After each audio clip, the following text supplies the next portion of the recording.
خدا یسوع مسیح میں آپ کی سلامتی ہو۔ میری بہنوں، میرے بھائیوں، فی زمانہ ہر انسان جب اپنی زندگی پر غور کرتا ہے تو اسے ایسا فیل ہوتا ہے کہ جیسے اب میں بہت تھک چکا ہوں، آگے کا سفر کرنا شاید اب میرے لیے ممکن نہیں ہے، میری کل جو ہے وہ میری آج سے زیادہ پریشان ہونے والی ہے، کیونکہ میں نے زندگی کی تلخیوں کا جو سفر کیا ہے ان کی بابت اب مجھ میں ہمت باقی نہیں رہی کہ میں اس زندگی کے سفر کو آگے لے کر جا سکوں۔ جب آدم عدن سے باہر کر دیا گیا تو خدا نے کہا کہ اب تو مشقت کرے گا، اب تو محنت کرے گا، اور اس دور سے لے کر آج تک انسان اپنے گھرانے کے لیے محنت ہی کر رہا ہے، اپنی اولاد کے لیے، اپنی ضروریات کو پورا کرنے کے لیے، اپنے کل کے لیے، اپنی اولاد کی شادیوں کے لیے، اس کے فیوچر کے لیے، اس کی تعلیم کے لیے، اور اپنے گھرانے کا بندوبست کرنے کے لیے۔ اور جب یہ ساری چیزیں وہ کر گزرتا ہے تو انتہائی تھکن اس پر غالب آ جاتی ہے۔ اس تھکن کو دور کرنے کے لیے اور اس تھکن کو مٹانے کے لیے خداوند یسوع مسیح نے مجھ سے اور آپ سے کلام کیا ہے۔ اس کلام پر غور کریں گے، متی کی انجیل اس کا 11واں باب اور اس کی 28ویں آیت۔ یہاں پر یوں مرکوم ہے، اے محنت اٹھانے والو اور بوجھ سے دبے ہوئے لوگو، سب میرے پاس آؤ، میں تم کو آرام دوں گا۔ پریز دی لارڈ، ہاللیلویہ۔ آرام کا وعدہ خداوند یسوع مسیح نے کسی ایک شخص کے لیے نہیں کیا، کسی ایک قوم کے لیے نہیں کیا، کسی گورے یا کالے یا کسی خاص قد کاٹ والے آدمی کے لیے یا کسی زور آور کے لیے نہیں۔ آرام کا وعدہ سب کے لیے ہے، سب میرے پاس آؤ۔ اس کا مطلب کہ خداوند کو فکر بھی سب کی ہے، کسی ایک بندے کی نہیں کہ جو زیادہ پڑھ لکھ گیا ہے، بھئی اب یہ زیادہ پڑھ لکھ گیا ہے تو اس کی پڑھائی ضائع نہیں ہونی چاہیے، تو مجھے اس کی فکر زیادہ کرنی چاہیے۔ خدا ان کی بھی فکر کرتا ہے جو پڑھے لکھے نہیں ہیں۔ خدا چاہتا ہے کہ آپ اس کے قریب آئیں اور ان تمام تر ذہنی پریشانیوں سے آزاد ہوں جن میں آپ گھرے ہوئے ہیں، جن میں آپ اپنے آپ کو تنہا سمجھتے ہیں، جن کی وجہ سے آپ اکثر ذہنی پریشانی کا سامنا کرتے ہیں اور آپ کو ایسا لگتا ہے کہ اب میرا کچھ نہیں ہوگا، ہو سکتا ہے کہ کل میں کسی بڑی بیماری کا شکار ہو جاؤں، پھر میں بستر پر پڑ جاؤں گا اور ہو سکتا ہے میری اولاد بھی مجھے نہ پوچھے۔ میرے عزیزو، اگر آپ کے ذہن میں ایسے خیالات گھومتے ہیں، گردش کرتے ہیں، تو خداوند کی قربت میں آ جائیے۔ اس کے حضور میں وہ شادمانی ہے جو سمجھ سے بالاتر ہے۔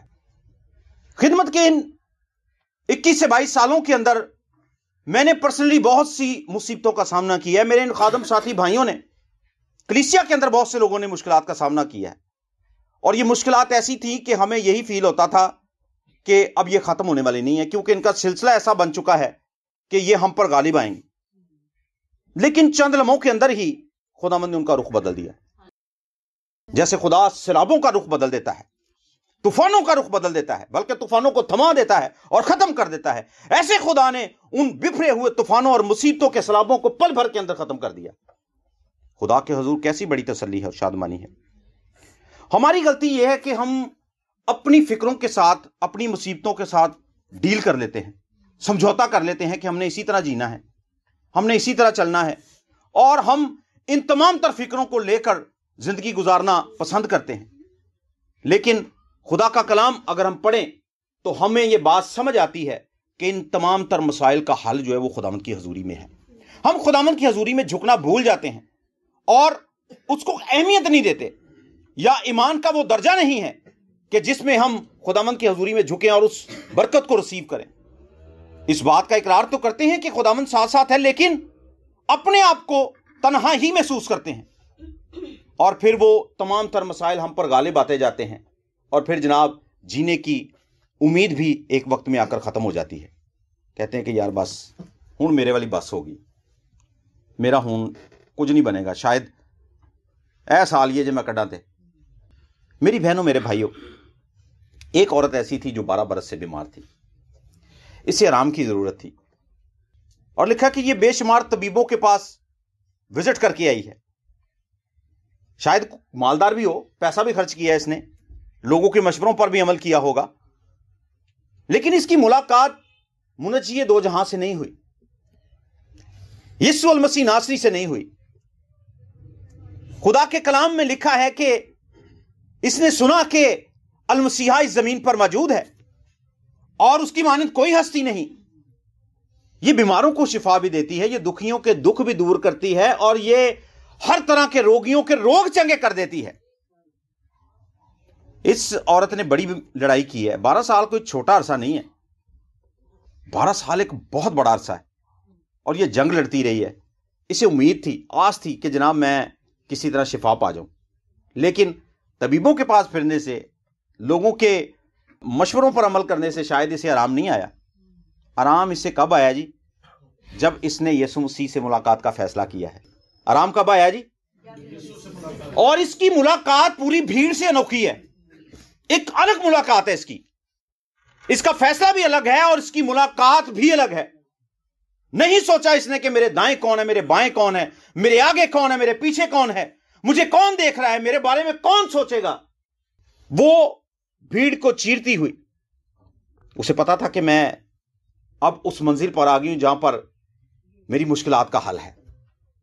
وہ بڑھتی چلی گئی ہے، وہ رینگتی گرتی بڑھتی ہوئی مسیح کی طرف جا رہی ہے، اور ایک وقت آیا ہے کہ اس نے یسوع مسیح کو کہا بھی نہیں ہے کہ خداوند تو مجھے شفا دے، جا کے صرف پوشاک کا کنارہ چھو لیا۔ ایسے ایمان کی ضرورت ہے مجھے اور آپ کو، ایسی ملاقات کی ضرورت ہے مجھے اور آپ کو۔ ادھوری ملاقاتیں کسی کام نہیں آتی۔ ایک شخص جسے انتہائی بھوک لگی ہو اور دنیا کے لذیذ کھانے اس کے سامنے رکھ دیے جائیں اور وہ کھائے بغیر اٹھ کے چلا جائے، کیا اس کی بھوک ختم ہوگی؟ ہو سکتا ہے اسی کی شوگر بھی لو ہو جائے۔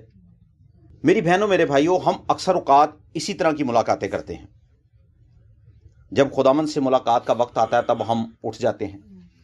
دعائیا زندگی اتنی زیادہ کمزور ہے کہ ہم شو تو کرتے ہیں کہ بھائی ہم ایماندار ہیں، خداوند کا بڑا شکر ہے، ہاللیلویا، پریز دی لارڈ وغیرہ وغیرہ، لیکن اپنی شخصی زندگی پر ہم خود واچ کریں۔ کسی پادری کو ضرورت نہیں ہے آپ کی زندگی کو دیکھنے کی، کسی کلیسیا کے بندے کو دیکھنے کی ضرورت نہیں ہے، مجھے اور آپ کو خود دیکھنے کی ضرورت ہے، کیونکہ معاملات ہمارے ہیں، مشکلیں ہماری ہیں، پریشانیاں ہماری ہیں، اور ان مشکلات کا حل بھی ہمیں ہی چاہیے، تو دیکھنا بھی ہمیں ہی ہے کہ ہم کس طرح سے جی رہے ہیں، زندگی کس طرح سے ہم جی رہے ہیں اور کس طرح سے جینی چاہیے۔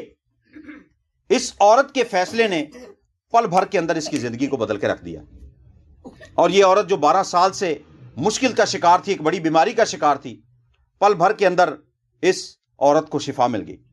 اسی طرح ایک عورت تھی جو 18 برس سے کبڑے پن کی حالت میں تھی، اپنی کمر پر بوجھ لادے ہوئے وہ 18 برس جناب اس زمین پر زندگی گزارتی رہی ہے۔ کوئی طبیب نہیں تھا، کوئی حکیم نہیں تھا کہ اس عورت کی کمر سے بوجھ کو اٹھا سکے۔ یہ جھکی ہوئی ہے اور اسی طرح یہ سفر کرتی ہے، اسی طرح یہ اٹھتی ہے، اسی طرح یہ چلتی ہے، کوئی اسے سیدھا کرنے والا نہیں ہے۔ کئی مرتبہ ہیکل کا وزٹ کیا ہوگا اس نے، کئی مرتبہ خدا کے گھر بھی آئی ہوگی جس طرح ہم آتے ہیں، کئی مرتبہ اس نے آ کر کلام بھی سنا ہوگا جس طرح ہم سنتے ہیں۔ اور ایک دن جب یسوع مسیح موجود تھے، یہ عورت بھی وہاں پر آ گئی ہے۔ ہم بھی یہ کہتے ہیں کہ خداوند تو موجود ہے، اور ہم بھی آئے ہوئے ہیں۔ آزاد ہونا چاہتے ہیں تو اسی عورت کی طرح یسوع مسیح کے ساتھ ملاقات کر لیں۔ وہاں پر بیٹھے ہوئے وہ کاہن جو تھا، اس کو اس عورت کی بیماری سے کوئی سروکار نہیں تھا۔ اگر آپ کی نظر صرف پادریوں پر ہے نا، آپ غلطی پر ہیں۔ پادری سے ملاقات کریں تاکہ وہ آپ کو یسوع مسیح کے اور قریب لے کر آئے، لیکن پادری پر ڈیپینڈ ہی نہ کر لیں کہ بھئی اب تو ہی اول آخر ہے، تسی کو جو کرو گے تو کچھ ہوئے گا۔ شاید پادری آپ سے بڑی پرابلم میں پھنسا ہو۔ یہ عورت اپنی اسی کبڑی حالت میں چرچ کے اندر ہے، لیکن جناب اس کی کمر کو سیدھا کرنے والا کوئی شخص وہاں پہ موجود نہیں ہے۔ یہ جھکی ہوئی یسوع مسیح کے پاس آ جاتی ہے۔ بوجھ ہے اس کی کمر پہ، ہماری کمروں پہ بھی بوجھ ہے، ہم بھی کبڑے پن کی حالت میں ہیں، ہم بھی اس مشکل کا شکار ہیں۔ کیوں نہ ہو کہ ہم بھی براہ راست یسوع مسیح کے پاس آ جائیں۔ ہاللیلویا، خداوند تو میرا مددگار ہے، تو میری اس جھکی ہوئی کمر کو سیدھا کر سکتا ہے۔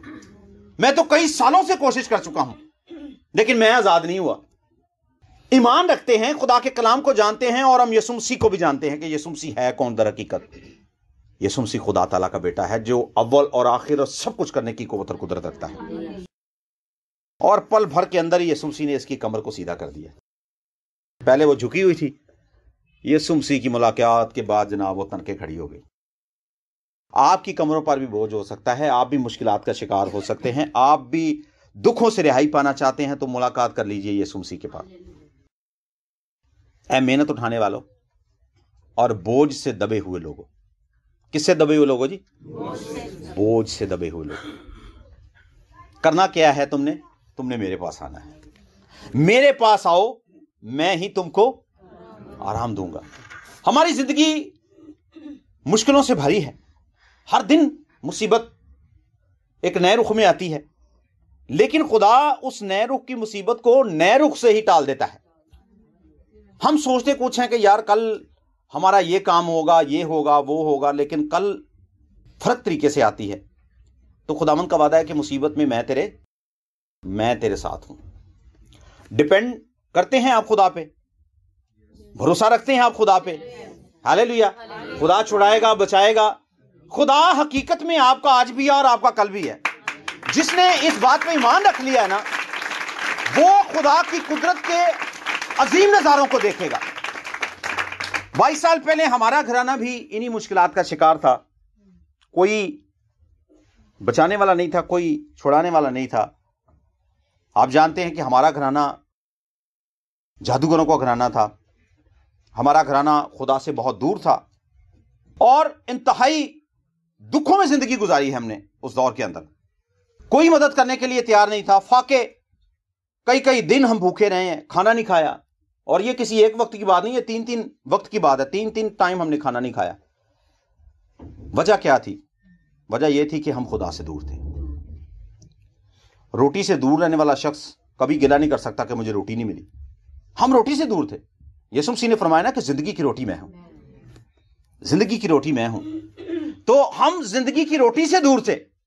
آپ کو میری گواہی کا پتہ ہے کہ میرا جو دادا تھا وہ بھی پاگل تھا۔ جب ان کی ڈیتھ ہوئی تو کچھ عرصے کے بعد میرا باپ بھی پاگل ہو گیا۔ گھر کا واحد ایک ہی سہارا تھا۔ ہم اپنی زندگی کو اپنے طریقے سے جی رہے تھے۔ ہم تو خود بچپن میں تھے، چھوٹے تھے، لیکن اپنی زندگی کو اپنے طریقے سے جی رہے تھے۔ ہمارے جو والدین تھے، بڑے تھے، انہوں نے اچھی زندگی نہیں گزاری، خدا سے دور رہ کر زندگی گزاری ہے، اور ان تمام تر مشکلات کا سامنا کیا ہے جن کے بارے میں تصور کیا جا سکتا ہے۔ ذلت، رسوائی، لوگوں کے تانے، رشتہ داروں کی باتیں، مدد کے لیے کسی کا نہ کھڑا ہونا، یہ ساری باتیں ہمارے لیے موجود تھیں۔ مشکلات کا شکار تھے۔ آپ یقین جانیں کہ کئی کرسمس کے اوپر ہم نے اسکول کے یونیفارم پہن کے ہی گزارا کیا۔ نیلے رنگ دے دیکھے نا تسی، نیلے یونیفارم، کرسمس کے دن جناب وہی پہنے ہوئے، دھو کے جناب وہی پا لینے۔ مسائل تھے، دکھ تھے، غربت تھی، ہر چیز کی قلت تھی۔ قلت اس لیے تھی کہ جس نے آسمان کھولنا تھا اس کو تو آنے ہی نہیں دے رہے، اس کو تو ویلکم ہی نہیں کیا، اس کو تو اپنی زندگی دی ہی نہیں۔ ایک وقت آیا، میں کئی مشکلات کا شکار ہوا۔ بچپن میں تقریباً کوئی 12 سال کا تھا جب مجھے آگ لگ گئی۔ مٹی کے تیل کا چولہا پھٹ گیا، اور مٹی کے تیل کے چولہا پھٹنے کی وجہ سے میں سارا آگ سے جل گیا۔ انتہائی حالت میری تشویشناک تھی۔ ڈاکٹروں نے کہا جی کہ یہ لڑکا نہیں بچے گا، اور ڈاکٹر نے جواب دے دیا۔ خداوند کا شکر کرتے ہیں کہ خداوند نے اپنی قدرت کے وسیلہ سے مجھے سنبھالا۔ ابھی خدا کے قریب نہیں آئے تھے، لیکن خداوند کو پتا تھا کہ یہ شخص میری خدمت کے لیے ہے۔ خدا نے اس لیے مجھے بچایا۔ اور آپ دیکھ سکتے ہیں میرے چہرے پر کوئی نشان نہیں ہے، میری باڈی پہ کوئی نشان نہیں ہے، کوئی اندازہ نہیں لگا سکتا کہ یہ بندہ آگ سے جلا ہوا ہے سارا۔ خداوند کا شکر ہو کہ میں بالکل فٹ ہوں، تندرست ہوں، بھاگ بھی لیتا ہوں، چل بھی لیتا ہوں، باقی سارے دنیا کے کام کرتا ہوں۔ اور پھر ایک وقت ایسا آیا کہ میرا ایک دوست تھا جناب، تو میں ان کے گھر میں گیا، تو وہ تقریباً کوئی 30 فٹ کی سیڑھی تھی، 30 فٹ کی سیڑھی کے اوپر چڑھ کے وہ اپنی کھڑکی کو پینٹ کر رہا تھا۔ تو وہ سیڑھی کانپ رہی تھی، وہ بڑی تیزی سے نا شیورنگ کر رہی تھی سیڑھی۔ دانیل بھائی اس چیز کو سمجھ دیں کہ 30 فٹ کی جو ہائٹ ہے وہ اچھی خاصی ہائٹ ہوتی ہے۔ اور میں نے کہا نیچے آ یار، میں لگاتا ہوں پیٹ، تو نیچے آ۔ لو جی، میں اوپر چڑھ تو گیا، ابھی میں نے وہ برش ایسے ہاتھ میں پکڑا ہی ہے، کہ وہیں پہ میرے شدید قسم کی پین میرے ہارٹ کے اندر ہوئی، اور میں تقریباً وہاں پہ ایک طرح کا بے ہوش ہی ہو گیا. وہ پینٹ کا جو ڈبہ تھا وہ بھی گر گیا، وہ برش بھی گر گیا، اور میں صرف اپنے لیفٹ ہینڈ سے میں نے اس سیڑھی کو تھاما ہوا تھا. اس بندے نے دیکھا کہ یار اس کو کوئی پرابلم ہے، کیونکہ میں تقریباً نیچے گرنے ہی والا تھا. اسی دوران وہ بندہ بڑی تیزی سے سیڑھی چڑھ کے اوپر آیا اور اس نے اپنے کندھے پہ اٹھا کے مجھے نیچے اتارا، اور پھر وہ مجھے ڈاکٹر کے پاس لے کے گیا. ڈاکٹر نے کہا جی اس بچے کو جو نا مائنر سا اٹیک آیا ہے. اس نے خیر ایک میڈیسن دی جو اس میں نے رکھی اپنی زبان کے نیچے. تو خیر مجھے کافی اس سے افاقہ ہوا، میں بالکل ٹھیک ہو گیا. اس نے کہا جی آپ ان کو ہاسپٹل لے جائیں، لیکن کیونکہ ہم ڈرتے تھے کہ میں اپنے گھر والوں سے چوری گیا تھا اپنے دوست کی طرف، تو میں نے کہا میں اگر ہاسپٹل میں جاؤں گا تو میری تو بڑی گھر سے بےزتی ہوگی. تو خیر ہاسپٹل تو نہیں گئے، لیکن خداوند کا شکر ہے کہ اس دور سے لے کر اب تک مجھے کچھ بھی نہیں ہوا. یہ خداوند کا نام کو عزت اور جلال ملے. اس کے بعد جو ایک اور بڑی پرابلم تھی، میرے اندر سے خون آنا جاری ہو گیا. یہ ایک عجیب قسم کی بیماری تھی. اس دور کے اندر ٹی بی جو تھی وہ تقریباً لا علاج تھی، اس کا علاج ممکن نہیں تھا. تو میرے ذہن میں یہی تھا، میرے گھر والوں کے ذہن میں یہی تھا کہ اس بچے کو ہو سکتا ہے ٹی بی ہو گئی ہو. کافی ٹیسٹ وغیرہ کروائے انہوں نے، لیکن وہ ٹیسٹ سارے کلیئر تھے. اب وہ بلڈ جو تو میرے اندر سے آتا تھا، بیسکلی یہ وہ لعنت تھی جو ہم پہ ٹھہری ہوئی تھی. ہمارے گھرانے میں سے کسی شخص نے توبہ نہیں کی تھی، کوئی شخص مسیح کے قریب نہیں آیا تھا، پاس نہیں آیا تھا. ابھی بھی ہمارے خاندان کا جو ایک حصہ ہے وہ جادوگروں کا کام ہی کرتا ہے، انہی پہ ڈیپینڈ کرتا ہے. لیکن خداوند کا شکر ہو کہ ان میں سے کچھ لوگ نکلے ہیں جنہوں نے خداوند کو قبول کیا ہے. اور ایک بڑی میں سمجھتا ہوں کہ اچیومنٹ ہے خادموں کی، جنہوں نے محنت کی ان گھرانوں کے اوپر، وزٹ کیے، جا کے ان گھرانوں کے لیے دعائیں کی، روزے رکھے، گھٹنوں کے بال ہو کے دعائیں کی، اور آج وہ گھرانے خداوند کے قریب ہیں. لیکن کبھی بھی آپ دعا کریں تو آپ میرے خاندان کے لیے ضرور دعا کریں کہ ہمارا ابھی بھی ایک بہت بڑا حصہ جو ہے وہ ابلیس کی گرفت میں ہے. تو وہ بیماری جو تھی وہ بڑھتی چلی گئی، اور میں نے خیر رسمی سی جو دعائیں ہوتی ہیں وہ کرنا شروع کی، لیکن اس دعاؤں کے اندر وہ ایسا اثر نہیں تھا جیسا ہونا چاہیے. خیر کئی عرصہ میں اس بیماری کے اندر مبتلا رہا، اور میرے منہ سے مسلسل خون آتا. میں نے جب بھی تھوکنا تو خون آنا، کبھی تو بیٹھے بیٹھے ہی آنا شروع ہو جانا. تو میرے لیے خاصی مشکل تھی. ایک وقت آیا کہ خداوند نے اس سے بھی مجھے شفا دے دی. ایک دن میں بیٹھا ہوا تھا اور میں سونے کی کوشش میں تھا کہ ایک دم سے میرے سر کے اندر ایک شدید قسم کی پین چھڑ گئی. وہ درد اتنی شدت اختیار کر گئی کہ آپ یقین جانیں کہ میں نہ لیٹ سکتا تھا، نہ بیٹھ سکتا تھا، نہ سو سکتا تھا. مجھے اب سمجھ نہیں آ رہی تھی کہ یہ درد ہے کس طرح کی. میں شاپ پہ گیا، میں جا کے ڈسپرین کا ایک پتہ لے کے آیا، اور میں نے جناب وہ 2 گولیاں پانی میں ڈالیں اور میں وہ کھا گیا، پی گیا. اب ان 2 گولیوں سے بھی کوئی اثر نہیں پڑا. پھر میں نے 2 گولیاں اور لیں، وہ بھی میں نے کھا لیں. اس کے بعد پھر 2 گولیاں اور لیں، وہ بھی کھا لیں. پھر 2 گولیاں اور لیں، پورا پتہ ہی میں نے کھا لیا، لیکن وہ درد اپنی جگہ سے ہٹی نہیں. میں اس قدر اس درد کی شدت سے تکلیف میں تھا کہ میری آنکھوں سے آنسو نکل رہے تھے. اس قدر وہ شدید پین تھی. میرے ذہن میں آیا کہ ہمارے گھر کے سامنے ایک پادری صاحب ہیں جو دعا کرتے ہیں. اکثر و بیشتر ہم ان کو بہت تنگ کیا کرتے تھے.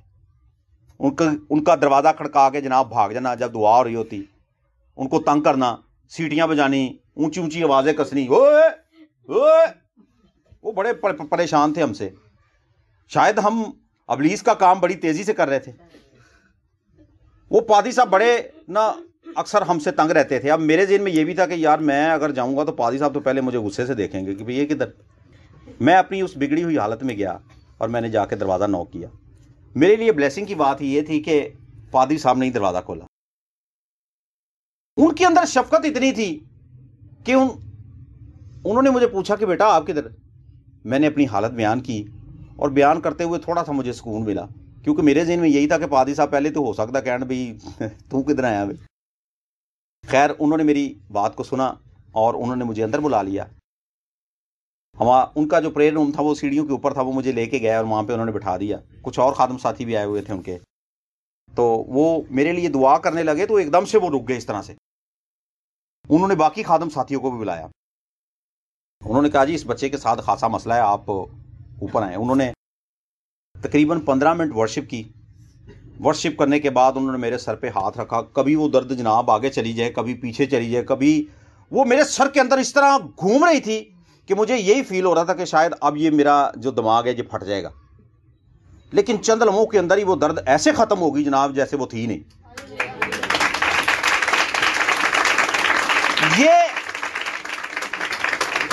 یہ میری زندگی کا ٹرننگ پوائنٹ تھا جب خدا نے مجھے اس مصیبت سے آزاد کیا، بلکہ خدا نے ہمیں اس لعنت سے ہی آزاد کر دیا جو ہم پہ ٹھہری ہوئی تھی۔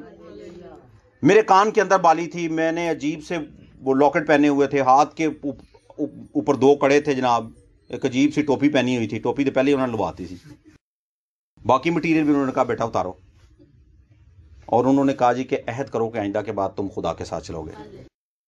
پادری صاحب نے مجھے بتایا، انہوں نے بتایا کہ آپ کے اوپر لعنت ہے، قرض ہے، آپ جس لعنت کے نیچے ہو آپ کا سارا گھرانہ ہمیشہ یوں ہی ستایا جائے گا اگر آپ خداوند کو قبول نہیں کرو گے۔ تو میں نے اس دن رو رو کے خداوند کے حضور آنسوؤں کے ساتھ توبہ کی اور خداوند کو اپنا شخصی نجات دہندہ قبول کیا۔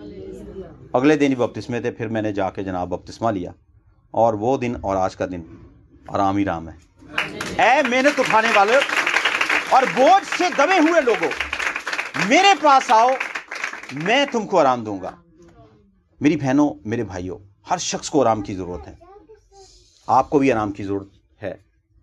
آئیے اس پر بھروسہ کریں، وہ ایسا اطمینان دے گا جو اطمینان اس دنیا کی میڈیسن میں نہیں ہے، کسی مساج کرنے والے کے پاس بھی نہیں ہے، کسی دبانے والے کے پاس میں، گھٹن والے لوگ بھی ہوندے نا، کہتے ہون سکون آیا وہ چھڑدا پھر درد ہوتے دی ہوتے۔ لیکن جب آپ خداوند کی حضوری میں جھکیں گے آپ کو وہ اطمینان ملے گا جو آپ کے روحانی اور جسمانی سارے بوجھ کو ہلکا کر دے گا۔ آئیے اپنی آنکھوں کو بند کریں۔ خداوند مہربان، تو کیسا عظیم خدا ہے، خدا تو ہماری فکریں لے کر اس کے بدلے میں تو ہمیں اطمینان فراہم کرتا ہے، تو جینے کی امید ہے۔ خداوند زندگی ختم نہیں ہو چکی، بلکہ جو تیرے پاس آ جاتا ہے اس کے لیے زندگی شروع ہو جاتی ہے۔ قادر مطلق خدا، ہم تیری منت کرتے ہیں ہماری ملاقات تیرے ساتھ ایسی ہو جائے خداوند خدا کے براہ راست خداوند خدا ہم تجھے دیکھ سکیں۔ ہم خداوند صرف تجھے شافی کے طور پر ہی قبول نہ کریں، یہوہ یری کے طور پر ہی قبول نہ کریں، بلکہ ہم تجھے اپنے نجات دہندہ کے طور پر قبول کریں کہ تو نجات دینے والا خدا ہے، زندگی دینے والا خدا ہے، ضرورتوں کو پورا کرنے والا خدا ہے۔ خداوند تو ہمارا آج ہے، تو ہمارا کل ہے۔ خداوند خدا تیری منت کرتے ہیں خداوند، جب تک زندہ رہیں خداوند ہماری آنکھیں تجھے تکتی رہیں اور ہماری زندگیوں سے تیرا نام عزت اور جلال پاتا رہے۔ یہ دعا تیرے بیٹے اپنے منجی خداوند یسوع مسیح کے نام سے مانگتے اور پا لیتے ہیں، آمین۔